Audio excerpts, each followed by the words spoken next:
It's official. A shipping date for the 2011 Vidalia Onion Marketing season has finally arrived. You know, last year, Georgia farmers harvested 227 million pounds of Vidalia onions over 12,000 acres. But what about this year? Well, I decided to pay a visit to Herndon Farms in Lyons, Georgia, to get a first-hand look at this year's crop and get some answers to questions some non-farmers may have been wondering about. I think this is probably one of the best crops I've had in about 10 years. I mean, I've really got good stands and not a lot of seed stems, and everything looks good, and I'm just hoping I can get it to market. Bo Herndon farms nearly 3,000 acres in Toombs County. 500 of those acres are in Vidalia onions. He knows firsthand how popular a crop it is and why people around the U.S. love them so much. Well, it's the sweetness, it's the mildest of the onion, and you know, everybody says you can eat them like an apple. And our onions, if you let our onions mature and get to the stage they need to be at, they are the, and I know I could be partial, but we do grow the sweetest onion in this world, and I'm proud of it, and I'm proud to be a part of it. I asked Bo if all onion fields look the same. Well, a regular person I don't think could walk in an onion field and tell if it was a Vidalia or our onion, but if anybody knowed anything about our onions, they could tell the difference. But just to tell the difference, I don't think they could.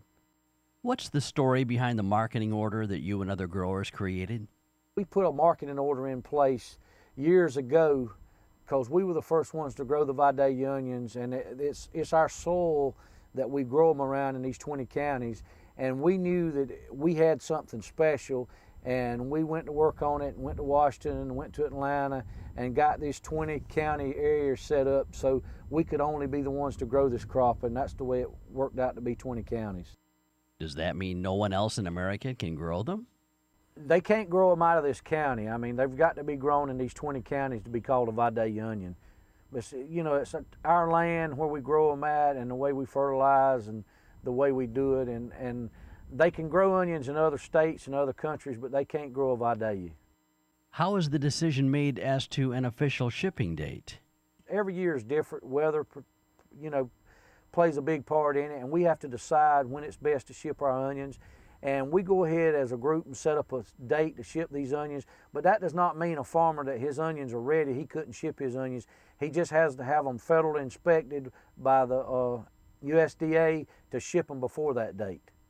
Input costs have affected the crops. Bo says the input costs for his crops are going to be up at least 30% over last year. I asked him how the new immigration laws will affect Georgia farmers. It's going to put the Georgia farmers out of business if something's not done about it.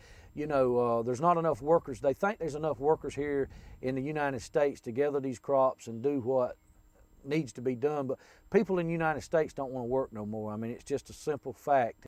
What about E-Verify? That's the biggest joke I've ever heard in my life. No, sir, I don't agree with it. It's not the answer to our problems, and it's not the answer to their problems. I mean, there's so many other better ways that they could do it if they would sit down with a group of farmers. You know, the way you fix a problem is you find out who it's hurting and sit down with them folks and you work something out. His final message was aimed at all Americans, and that is that farmers need your support to be able to feed the country the way they need to.